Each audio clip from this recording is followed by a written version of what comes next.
Hay un pensamiento en el libro de San Mateo, en el capítulo número 13. San Mateo capítulo 13, los versículos 34 y 35. Hoy vamos a comenzar una serie de trabajos muy interesantes que nos llevarán 2 semanas. Hay una manera, un método, una técnica que el Señor Jesús usa para enseñar, que se llaman parábolas. San Mateo capítulo número 13, versículos 34 y 35. Y vamos a tomar estas 2 semanas para hacer un estudio serio de las parábolas. Son hermosas las parábolas. Y hay que saberla leer y saberla entender. Es como descubrir cosas en la Biblia. Y es apasionante. Cómo ver en las parábolas lo que está en la mente del Señor Jesús. Y cómo aplicar esas parábolas a nuestra vida. Y cómo sacar la solución de nuestros problemas de esas parábolas. En el capítulo 13, versículo 34, el Señor Jesús dijo: todo esto habló Jesús por parábolas a la gente, y sin parábolas no les hablaba, para que se cumpliese lo dicho por el profeta, cuando dijo: abriré en parábolas mi boca, declararé cosas escondidas, ¿desde cuándo? Desde la fundación del mundo. Así que si usted quiere saber cosas que han estado ocultas desde la fundación del mundo, vamos a trabajar estas 2 semanas con las parábolas. ¿Qué les parece si nos colocamos en pie y oramos a Dios? Querido Padre Celestial, muchas gracias por la linda oportunidad de reunirnos en este día y en este lugar para estudiar su palabra. Señor, aquí con nosotros hay amigos y amigas, hermanos y hermanas, que han venido para encontrarse con usted. Quieren oír su palabra. Quieren conocer su verdad. Necesitan, Señor, la visita, la presencia del Espíritu Santo. Por eso le rogamos, oh Dios, que al abrir su palabra, al estudiarla, al sacar su verdad, permita que el Espíritu Santo nos hable y que hoy cada uno de nosotros pueda tener un lindo encuentro con el Señor Jesús y una maravillosa experiencia de salvación. Que hoy la semilla de su verdad pueda penetrar en lo profundo del suelo de nuestra vida y germinar produciendo frutos abundantes. Dios, diríjanos. Haga que su Espíritu nos hable en este día. Lo rogamos en el nombre de Jesús. Amén, Señor. Amén. Cuando Jesús comenzó a enseñar, cuando comenzó su ministerio, sorprendió a mucha gente por la manera sencilla, pero profunda como enseñaba. Jesús no solamente enseñaba una verdad, sino que Jesús mismo era la verdad. Él no solo sanaba a los enfermos, sino que Él mismo es la vida que el enfermo necesita. Jesús no predicaba solamente un evangelio, sino que Él mismo es el evangelio. Y siendo Jesús mismo lo que la gente necesita, entonces utilizó un método tan sencillo como para que los niños comprendiesen la verdad. Tan profundo como para que los doctores de la ley se rompieran la cabeza buscando el sentido más exacto de lo que estaba diciendo. Y tan práctico como para que la gente del pueblo lo aplicaran a su diario vivir. El método, las parábolas. Algunos dicen que Jesús compuso o presentó 52 parábolas. Otros dicen 40, no hay problema. 52, 40, no hay problema. El asunto es que habló en parábolas. Y dice aquí que todo comenzó a enseñarlo en parábolas. La pregunta es, entonces, ¿qué cosa es una parábola? ¿Cómo podemos definir una parábola? ¿Por qué es tan importante entender esto de las parábolas? La palabra parábola significa comparación. ¿Qué significa? Comparación. Lo que la parábola hace es comparar una verdad desconocida, profunda, abstracta, traerla a la realidad a través de un hecho sencillo y práctico de la vida diaria. Por ejemplo, la primera parábola que él presentó es acerca del sembrador. Pero la manera como él presenta a este sembrador no es como nosotros estamos acostumbrados a sembrar. La manera como presenta a este sembrador es esparciendo la semilla. ¿Han visto en algún lugar, en alguna película, cómo siembran grandes terrenos poniendo la mano dentro de algún canasto, sacando la semilla en la mano y tirándola a la derecha y tirándola a la izquierda? ¿Han visto eso? Esparciéndola. Pues Él usa esa manera, porque en el lugar donde Él estaba y a las personas con las que estaba tratando y a las personas que le estaba diciendo y hablando, muchos de ellos eran sembradores. Y en esa zona se sembraba así. Así que su primera parábola fue acerca del sembrador. Y es la que me gustaría tratar con ustedes en esta ocasión. Pero antes, ¿no les parece mejor que entendamos el asunto de las parábolas para poder trabajar con ellas? ¿Sí o no? A ver, ¿sí o no? Vamos, trabajemos primero qué son parábolas, qué significan las parábolas, la importancia de las parábolas, toda esa parte. Y si hoy no podemos trabajar con la primera parábola, lo dejamos para mañana. ¿Le parece bien? A ver, ¿están de acuerdo, sí o no? Suéltense que tenemos que hablar por 2 semanas. Y mejor vamos a soltar ni entendernos. No vamos a decir muchas cosas, pero vamos a ser específicos. La Biblia es lo más hermoso que le puede pasar a un ser humano. La Biblia es la palabra de Dios. Cuando usted estudia la palabra de Dios, cuando usted se llena de la Biblia, su vida se cambia y se transforma. De todo lo que existe en la tierra, este libro, la Biblia, se conoce como la palabra de Dios. Es importante para los niños, es trascendente para los adultos y es consuelo y esperanza para los de más edad. Cuando el niño nace debería tener una Biblia en la mano. Y cuando el hombre está esperando la muerte, debería terminar sus días con la palabra de Dios en las manos. He visto a algunas personas morir y el último pensamiento que han tenido es algún texto de la Biblia que les comuniqué de la palabra de Dios. He tenido que vivir muchas experiencias raras y ver muchas personas morir. No solamente ancianos, pero también jovencitos y niños. Y algunas muertes espantosas. Y todos los he visto consolarse con la palabra de Dios. Por eso cada noche vamos a utilizar un método, se llama método bíblico descriptivo, pero también vamos a usar un método que se llama método bíblico exegético. Es decir, vamos a hacer un estudio serio de lo que la Biblia dice, de lo que quiere decir y cómo aplicar lo que quiere decir a la vida práctica. ¿Qué cosa es una parábola? Una comparación. Adelante. ¿Una qué? Comparación. La palabra parábola nos dice que hay verdades profundas que pueden descubrirse a través de cosas sencillas. La pregunta para Jesús es, Señor Jesús, ¿por qué usted prefirió hablar en parábolas? ¿Por qué no habló de otra manera? Cuando nosotros estudiamos la época en que Cristo vino, habían grandes maestros que hablaban en parábolas. Por ejemplo, había uno famosísimo llamado Hillel, había otro llamado Shammai y Gamaliel que estaba en la época de Jesús. Esos grandes maestros judíos hablaban en parábola. La importancia de la parábola es la siguiente. Hay personas que escuchaban a Jesús y querían encontrar alguna cosa para señalarlo y acusarlo ante los romanos y condenarlo ante el tribunal judío, conocido como Sanedrín. Cuando Jesús abría su boca en parábolas, entonces no lo podían condenar. Y hay varias razones por las que él habló en parábola. Número 1. Jesús habló en parábola porque la mayoría de la gente que lo estaba escuchando era gente sencilla y humilde del pueblo. Y necesitaban cosas prácticas para entender verdades profundas y abstractas. Verdades que ellos no entendían. Dice el versículo número 35, para que se cumpliese lo dicho por el profeta cuando dijo, abriré en parábolas mi boca, declararé cosas escondidas. ¿Desde cuándo? Desde la fundación del mundo. Es decir, cosas que nadie sabe. Cosas tan profundas que la gente nunca ha escuchado. Y tenía que decirle en un lenguaje tan sencillo, en un lenguaje tan práctico, de una manera tan natural, que la gente del pueblo, conocido como Am Haaretz, pudieran entender. Y de ahí entonces las verdades de las parábolas. Cuando trabajemos con la parábola del sembrador, y usted escuche la parábola, descubrirá que la gente no la entendió. Pero más tarde entonces, cuando los discípulos se le acercan a Jesús y le dicen, oye, no entendimos. Jesús le dice, ¿saben por qué no entendieron? No, miren, por esta razón. Las cosas profundas, los misterios de Dios se le van a revelar a ustedes, pero a la gente en parábola. ¿Por qué en parábola? Para ver si en realidad tienen interés en conocer la verdad. Para ver si solamente era simple curiosidad. Y es interesante en el capítulo 3, el versículo 11, mire lo que dice.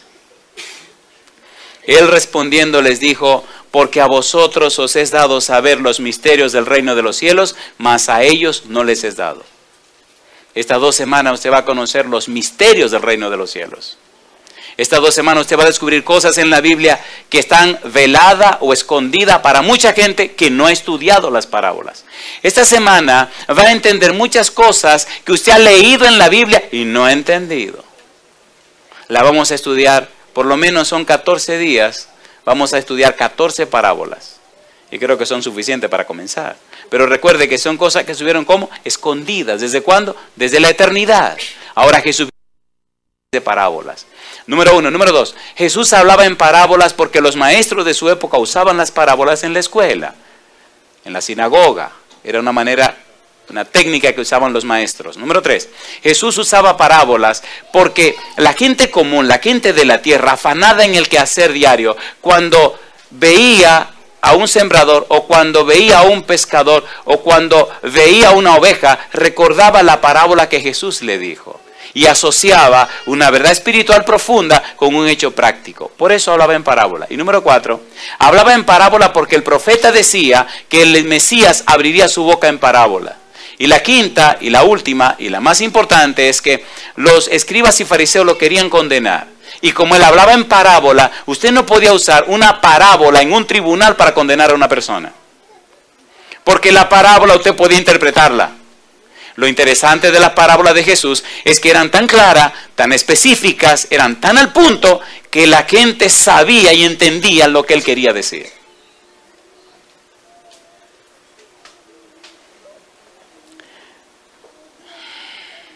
Siempre vamos a tener problemas con el tiempo. Oigan, yo soy muy fogoso en lo que tengo que hacer, ¿les parece bien si le entramos a la primera parábola? Pues si me pongo aquí, vamos a pasarnos toda la noche contándole la importancia de la parábola, la construcción de la parábola, pero a mí me gusta comer de una vez.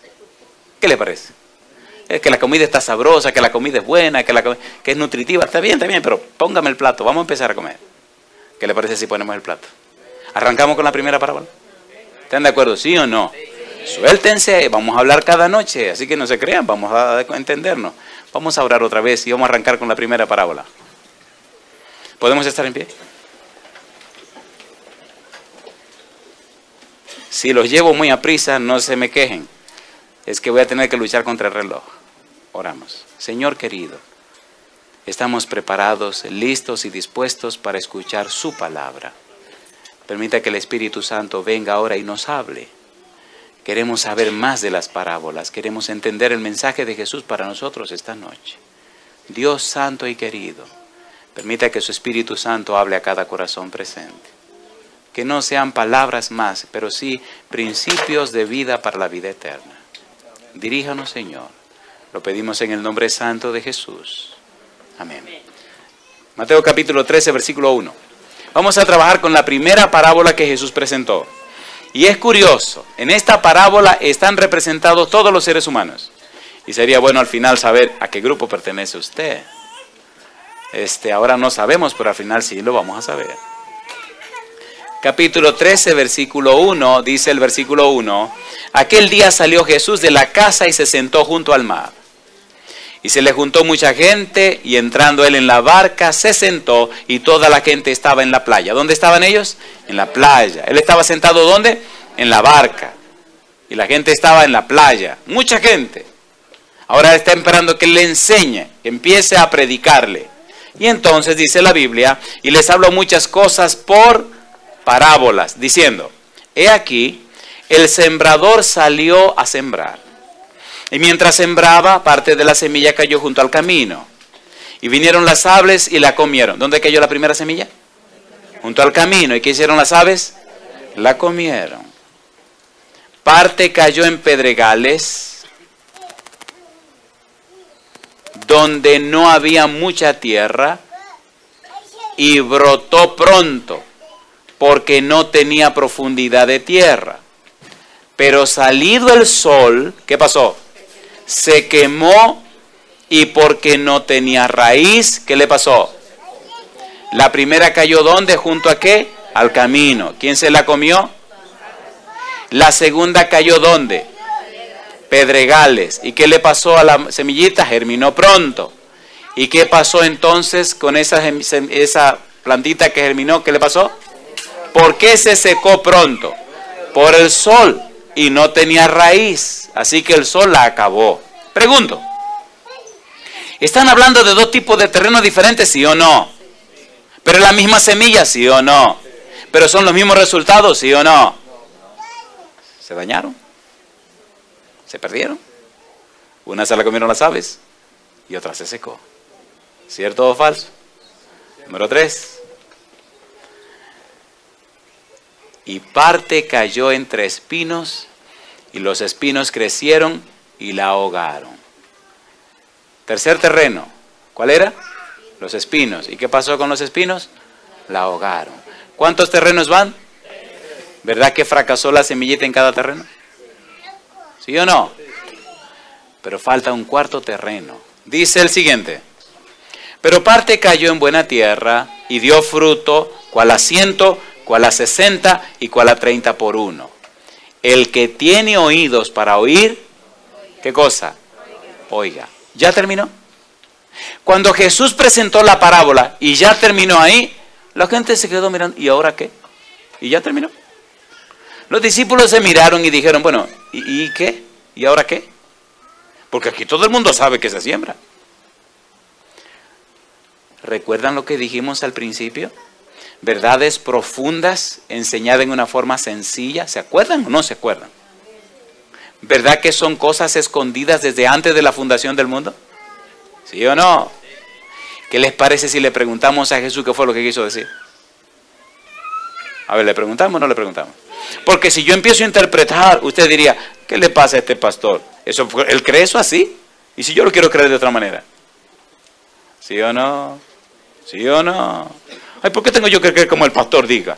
¿Qué le pasa a este tipo? Vamos a ser honestos, ¿sí o no? En una clase cierta vez, estaba trabajando hay una clase que se llama Vida y Enseñanzas de Jesús. Y estábamos trabajando precisamente con una parábola. Y entonces le pregunté a los alumnos, ¿qué significa esta parábola? Y un alumno empezó a hablar y a decir lo que él entendía e interpretaba. Y le digo, bien, eso es lo que usted piensa, sí, fantástico. Y se para otro y dice, yo no creo así, yo creo mejor, y se fue por su camino. Al rato teníamos 7 u 8 exégetas, cada uno con su propia idea. Le digo, bueno, yo los felicito a todos, pero perdonen, yo prefiero creer lo que dice la Biblia. ¿Qué es lo que dice Jesús de la parábola? Una pregunta, queridos. Si la Biblia identifica que usted es parte de uno de estos terrenos, ¿usted está consciente de que va a reconocer su situación? A ver, ¿sí o no? La semilla que cayó junto al camino, ¿qué le pasó? ¿Las aves? ¿Y la que cayó entre pedregales? ¿Y la que cayó entre espinos? ¿Y entonces la que cayó en buen terreno? ¿A cuánto le gustaría ser un buen terreno? ¿Pueden levantar su mano derecha? ¿Todos lo quieren ser un buen terreno? ¿Saben lo que es un buen terreno? ¿Sí o no? ¿Han sembrado alguna vez? ¿Usted ha sembrado algo alguna vez? ¿Qué usted ha sembrado? Vamos a ver. No me diga, por favor. Lo que han sembrado algo, levanten la mano derecha alguna vez. Oiga, ¿sabe que una vez hubo una crisis en mi casa? Si en tu casa nunca ha habido crisis, yo lo felicito. En mi casa sí hubo una crisis, yo era un jovencito. Y al lado había un patio grande. Y un día se me ocurrió, había un vecino que tenía, ¿sabe lo que son? Quiera Dios que yo no diga una mala palabra ahora. ¿Sabe lo que son? Batata. No. Son como papa pero dulce. ¿Ven lo que le digo? ¿Sabe lo que son camotes, que en mi país se llaman batatas? Ya llegamos, son dulces. Y voy donde el vecino, tenía el patio, tenía una finca llena de ese asunto. Y eran grandes y rojas, sabrosas, secas, pero sabrosas cuando uno se la come asada. ¿La han comido asada? Asada, dije, asada con leche. Eso sabe sabroso. Oiga, y un día le dije, oiga, yo quiero sembrar batatas en mi casa. Y él empezó a reírse. Y cuando las sacan, ve que los hilos, las raíces, la cosa que queda, la tiran y la botan. Y me dice, mira, llévate la que tú quieras. Oiga, agarré y comencé a llevar y llevé ese paquete de cosas a mi casa. Y me dice mi mamá, ¿y qué tú vas a hacer? Digo, voy a sembrar. Dice, sí. ¿Y dónde? Digo, ahí. En ese pedregal. Eso no se va a dar. Porque no, eso es tierra y esto es con la tierra que hay que ponerlo. Y dice mi mamá, bueno, pues está bien, siembra. Y fui corriendo y traje un cuchillito. Jesús. Y empecé a hacer hoyito y a poner la cosita y a hacer hoyito. Y así como niño al fin, llené todo eso de hoyito. Y dijeron que había que echarle agua. Así que agarré una manguera y no se le eché, no, se la puse. En la noche estaba todo eso, pero lleno de agua. Mire, el agua, la cosita se veía navegando en agua. Y le dije, mamá, ya mojé bien el asunto, porque dijeron que en la noche hay que mojarlo bien, para que se prenda bien. Y cuando ella fue y miró que vio todo eso navegando en agua, dice, estas sí se van a prender bien. Digo, perfecto. Al otro día amanecieron, las que estaban aquí estaban para allá y las que para allá, para acá. Cada quien se fue por donde mejor se le ocurrió. Y ahí dije, tú verás que estas se van a prender. Y es verdad que los inocentes Dios los bendice. ¿Saben que algunas se prendieron? Y cuando yo vi que se prendieron y que los tallitos comenzaron a tirar cositas nuevas, ven que empiezan a tirar como hojitas nuevas, ¡uf! ¡Ay, qué alegría! Oiga, esa la sembré yo, esa finca era mía. O sea que ahí cuando hubiera cosecha yo era el dueño. Busqué unos asuntos de eso de, no sé si en su país tendían ropa en esos hilos, alambres que son dulces. Puse palitos así para que nadie me pasara por ahí y le puse su empalizada. Habían gallinas que iban y le traba pedrada. Mi mamá tenía muchas gallinas. Espérese. Y se prendió todo y se cubrió todo de la batata. ¿Sabe que la batata o el camote echa unas hojas un poquito grandes y todo se cubre? Se ve todo cubierto, no nace hierba, sino que todo se cubre. Y ahí quedó eso. Y yo iba y miraba mi finca. Yo no sabía en qué tiempo había que cosechar ni nada, eso estaba ahí. Y pasaron meses y meses y meses y meses. Y eso ahí crece y crece y crece. A veces se salían para afuera, para la calle, había que... la gente la pisaba y otro, y lleno, y meses y meses. Y un día me dice mi mamá, oye, ¿y cuándo es que tú vas a cosechar tu batata? Digo, no sé. Dice, ¿cómo que tú no sabes? Digo, no, ahí están, algún día van a parir, yo no sé. ¿Y cómo uno sabe? Yo estoy esperando que paran. Y me dice ya, pero mi negro lindo, pero tú tienes que hacer hoyo y buscar abajo si están. Digo, ¿cómo hacer hoyo? O sea, no, yo estoy esperando, no. Apenas tienen como 8 meses. Yo no creo que tengan un año todavía. Estoy esperando un año a ver si tenían algo. Y dice, no, mi hijo, ven a ver. Mira. Y agarró un cuchillo y me dice, tú tienes que ir buscando, Andrés. Mira, cuando tú ves así, que tú veas como que la tierra se está levantada, ahí tiene que haber una batata. Ah, sí. Ah, pues está bien, déjamela tranquila. Yo te aviso cuándo van a estar. Una mañana... La cosa estuvo difícil en mi casa. Y me dice mi mamá, oye, la cosa está fuerte hoy. Digo, sí. Dice, tengo lo de la comida, pero no hay para el desayuno. Mamá, ¿por qué no comemos batata? Dice ella, ¿tú crees que hay? Claro, tú verás. Agarré un asunto que ella tenía como una ollita de la cocina y me metí a la finca. Cosa rica, mamacita. Oye, cuando yo saqué la primera batata, yo lloré. Era grandota así, roja. Y yo decía, no, mamá, no la vamos a comer. Era tan linda que yo no la quería perder. Dice, mi hijo, es que los frutos son para uno comérselos. Pues esta me la hace a mí solo.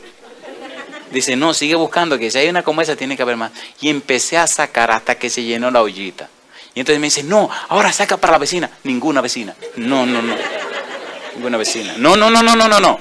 Y como en casa se respetaba lo que era de cada cual, nadie se atrevía a sacar una batata de ahí adentro. Oiga, llegaron las batatas, salcochamos batata, nos la comimos en el desayuno, la frió para las 12. Ay, qué ricura. Andrés, para la cena, ¿cómo no? Pasamos una semana comiendo batata. Una pregunta le hago, ¿es lindo cosechar lo que uno siembra? ¿Le parece bien si le preguntamos a Jesús ahora qué es lo que quiere decir?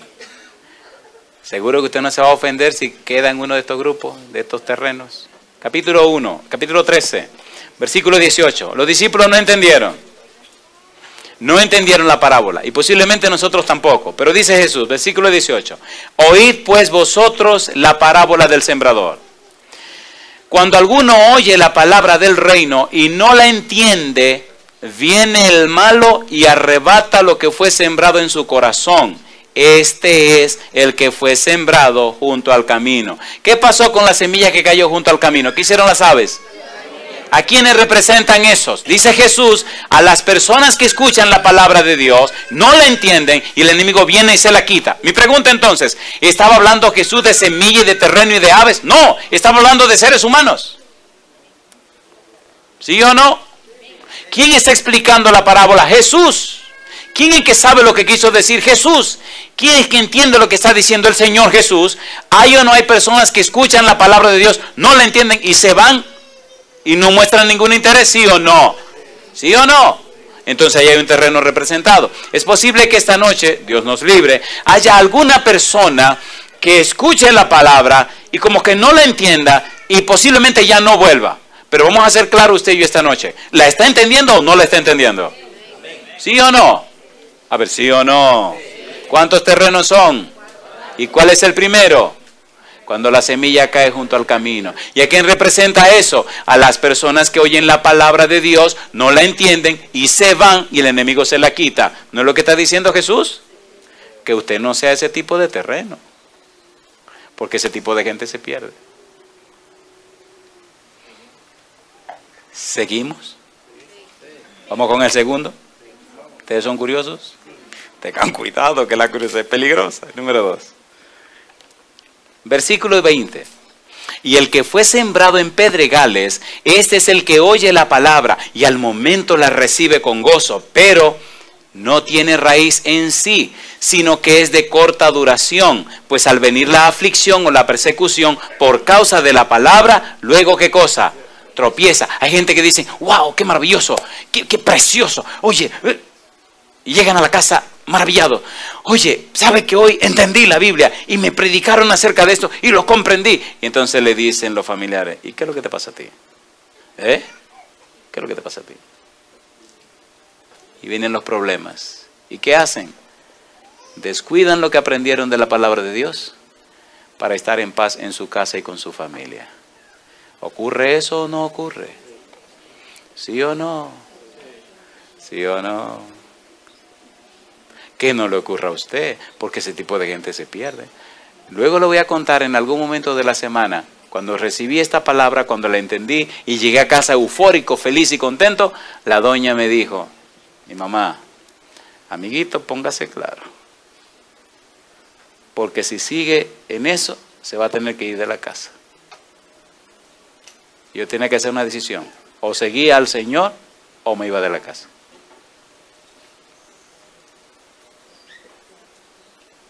Y le tengo buenas noticias. Seguí al Señor y no me tuve que ir de la casa.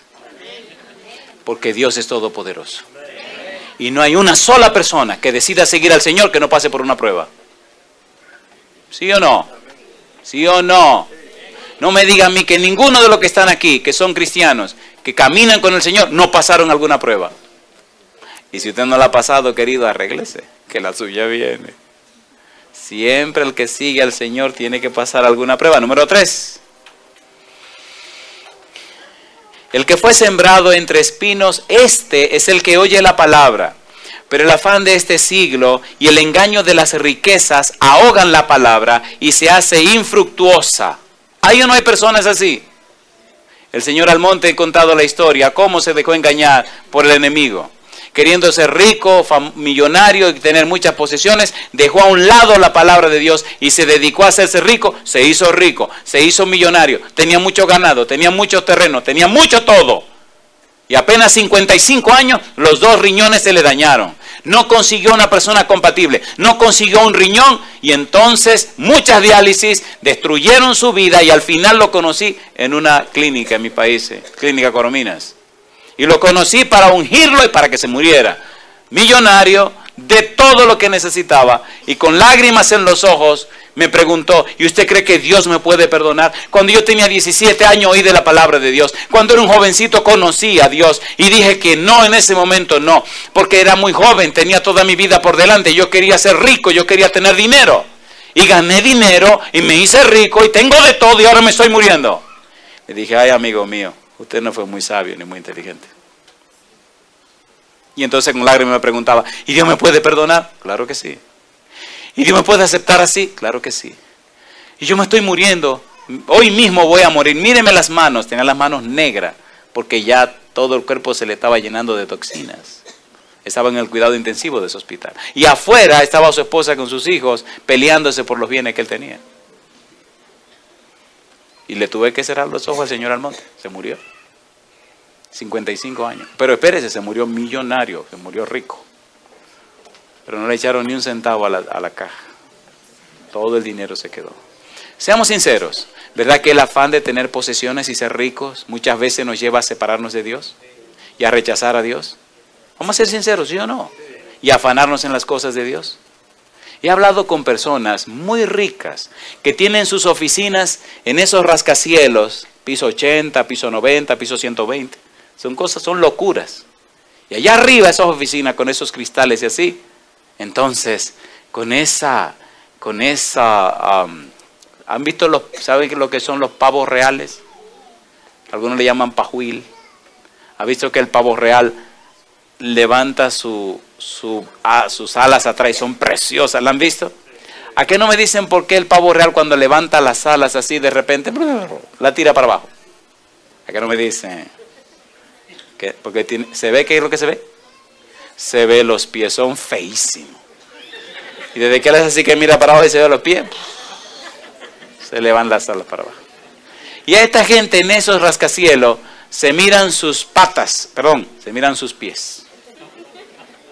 Y entonces me preguntan, pastor, ¿cómo se puede explicar que un hombre como yo, o una mujer como yo, no necesito nada?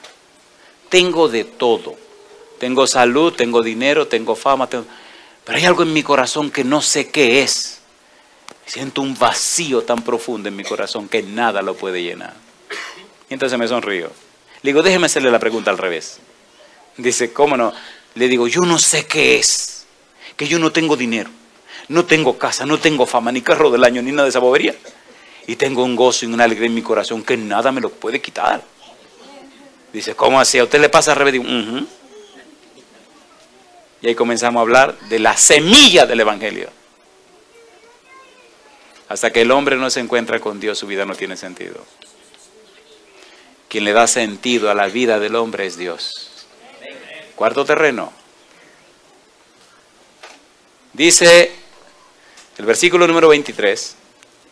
Mas el que fue sembrado en buena tierra, ¿qué cosa dice? Este es el que oye, ¿y qué más? Y entiende la palabra, ¿y qué hace? Da fruto, ¿y qué hace? Produce a 100, a 60 y a 30 por uno. Alabado sea el nombre de Dios. Bien, como esto es una democracia, déjeme preguntar. ¿A cuánto le gustaría ser el primer terreno? La semillita que cae junto al camino y las aves se la comen. Esto es una democracia. Levante su mano si quiere ser de ese terreno. Me parece que nadie quiso. Ok, la segunda. ¿Cuántos quieren ser de los pedregales? Que la semilla cae, brota y de repente viene el fuego y la aflicción y entonces la semilla, la matita se quema y la persona se pierde. ¿A cuánto le gustaría ser de ese segundo terreno? Fantástico, muy bien, ustedes son muy sabios. Número 3, ¿cuántos quisieran ser la que cayó entre espinos? La que cayó entre espinos, los afanes del mundo, las modas y las boberías que este mundo tiene, y el deseo de riqueza y todas esas cosas que el mundo ofrece, entonces le ahogan y también se pierden. ¿Cuántos quieren ser de ese tercer grupo? Ah, no, conocí una muchacha, ay Señor, uno tiene una costilla que se llaman flotantes. Se llaman flotantes porque están flotando. Pero si usted se quita las dos, no hagan eso, mejor yo no voy a decir esto. Eso puede ser una tentación para las mujeres, yo mejor no digo eso. Hay unas mujeres que quieren cintura como del lugar. Y se someten a cualquier cosa. Y esta se sometió a que le cortaran las dos costillas flotantes. Y se la cortaron. Y le tengo buena noticia. Consiguió su cintura. Espérese, usted va a decir, y consiguió su cintura, eso es lo que quería. ¿Se atrevería usted a someterse a una cirugía que le abran por un lado y por el otro para cortarle dos costillas solo para conseguir una cintura? Una señora llevó a su niña de 18 años. Déjeme ver cómo digo esto. Oh, una pregunta. ¿Verdad que las mujeres gastan una fortuna para verse bonita? Se cortan, se arreglan y se hacen muchos. ¿Sí o no? ¿Sí o no? ¿Sí o no? Algunas se ríen porque saben que es verdad. ¿Se acuerdan que estamos en el tercer terreno? El tercer terreno. Y esta señora, una niña preciosa, un día vino a mi oficina, vestida de negro, y comenzamos a hablar no sé de qué cosa. Y me dice, me han hablado mucho de usted. Digo, muchas gracias, señora. Y vine para que orara por mí, por favor, pastor. Digo, con mucho gusto. Quiero que ore porque tengo una pena que está destruyendo mi corazón. Ah, sí. ¿Y cuál es la causa de su pena? Entonces abre su cartera y saca una foto. Me dice, mire, esta es la causa de mi pena. Y me muestra una foto de una niña de 18 años, una niña preciosa. Digo, oh, señora, ¿esta niña quién es? ¿Es hija suya? Y me dice, y los ojos se le ponen rojos y empiezan a llenarse de lágrimas. Le digo, bueno, si yo tuviera una hija como esta, de 18 años, tan elegante como esta niña, en lugar de tener lágrimas en los ojos, tendría una sonrisa amplia.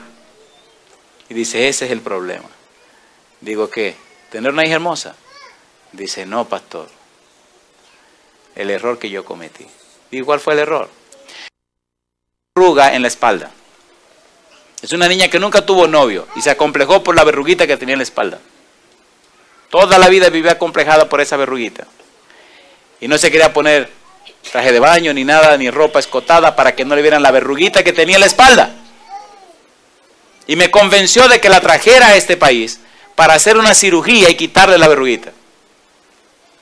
Y pagué un dineral para que me le hicieran esa operación, esa cirugía. Bueno, yo digo, una verruguita cualquiera se la quiten y se acabó. Pues si me hubiera hablado a mí, yo agarré y ¡zas! Tiene que pagar tanto. Ese problema no hay ningún problema. Una verruguita. Espérese. Le pusieron anestesia a la muchachita. Jamás reaccionó. Duró varios días sin reaccionar. Y parece que ella oía, pero la anestesia la paralizó. Y veían cómo lloraba, sin poder hablar ni abrir los ojos. En menos de una semana, el corazón le dio un infarto y ahí mismo quedó. ¡Qué tontería! Por una verruguita. ¿Verdad que el mundo está loco? ¿Sí o no? La gente con el afán de verse mejor, o con el afán de ganar dinero, o con el afán de tener cosas, está perdiendo su salvación. ¿Cierto o falso? Y número 4, recuerda que esto es una democracia. ¿A cuánto le gustaría ser del tercer grupo, del cuarto grupo? Los que son un terreno bueno, donde la semilla de la palabra cae y germina y produce mucho fruto. ¿A cuánto le gustaría ser de ese cuarto grupo? Sinceramente, estamos hablando sinceramente. Póngase en pie conmigo si usted quiere ser de ese cuarto grupo. Cuando yo tenía 19 años, conocí la palabra de Dios. Y cuando estudié esta parábola siendo un adolescente, me pregunté, Andrés, ¿a cuál de los grupos tú perteneces? Ya pasaron 27 años y quiero decirles, queridos, que por la gracia de Dios estoy en el cuarto grupo. ¿Cómo lo sé? Cada año tengo que viajar por muchos lugares en el mundo y ver a mucha gente convirtiéndose en terreno bueno. Claro, también veo personas que son del primer terreno, del segundo terreno y del tercero. Pero doy gloria a Dios que aparece personas que son del cuarto terreno. ¿Ustedes me permiten leer una última cita de la Biblia antes de que nos vayamos? En el libro de San Juan, en el capítulo 10, el Señor Jesús dijo lo siguiente. San Juan, capítulo número 10. Dice el Señor Jesús, Juan capítulo 10, versículo número 14. Yo soy el buen pastor. ¿Qué dice ahora? Y conozco mis ovejas. ¿Y qué dice? Y las mías me conocen. Así como el Padre me conoce y yo conozco al Padre y pongo mi vida por las ovejas. ¿Qué dice ahora? También tengo otras ovejas que no son de este redil. Aquellas también debo traer. Y oirán mi voz. Y habrá un rebaño. ¿Y qué cosa? Y un pastor. Yo ando por el mundo recogiendo las ovejas del Señor. Si usted es oveja del Señor, usted escuchará la voz de Dios a través de su servidor. Si usted no es oveja del Señor, no hay problema. Recuerden, ando buscando las ovejas del Señor. ¿De quién es oveja usted? Yo no sé, por eso estoy aquí esta noche. Y voy a estar 2 semanas buscando las ovejas del Señor. Si usted es oveja del Señor, será un buen terreno. Y no solamente usted se salvará, sino que ayudará a que otros también se salven. ¿Me doy a entender, por favor? ¿Cómo sé que soy oveja del Señor? Veo los resultados en la vida de millares de gente alrededor del mundo. Recibo llamadas de cada parte del mundo donde llegan los CD, los DVD, la gente escucha. De la cárcel he oído testimonio de presos que han puesto un radito poniendo los sermones que predico y 40 presos han sido bautizados. Y hacen una iglesia. Y de cada parte del mundo queremos conocerlo, queremos que venga. Digo, lo siento mucho, yo no puedo estar en todas partes. Por lo menos los CD llegan a cualquier lugar. ¿Es usted una oveja del Señor? Lo vamos a ver esta semana. ¿Es usted un terreno como el cuarto terreno? Usted lo sabrá en estas 2 semanas. Si usted es del primer terreno, usted será esta noche y adiós, adiós. Que Dios le bendiga. Si es del segundo terreno, usted va a comenzar con mucho deseo y cuando lo aprieten los amigos, cuando lo aprieten en la casa, cuando lo critique la gente, ay no, espérate, déjame dejar esto. No hay problema, querido, ya eso sí lo había dicho. Usted puede ser del tercer grupo y su afán de esto, su afán del trabajo, su afán del dinero, su afán de esto, cualquier afán que tenga en la vida, bueno, usted es del tercer terreno, sí, querido, que le vaya bien. Pero si usted es del cuarto terreno, usted se va a mantener ahí como un caballero. Como decían unos amigos mexicanos. Lo digo. No se van a ofender. Como un caballero cristiano. Sé que estaban esperando otra cosa. ¿Puedo terminar con una pregunta? Sinceramente, ¿cuántos de ustedes les gustaría ser del cuarto terreno y ser una oveja del Señor Jesús? Levanten su mano derecha. Querido Padre Celestial, con nuestra mano levantada, le expresamos el interés que tenemos de ser el cuarto terreno y una oveja de su rebaño.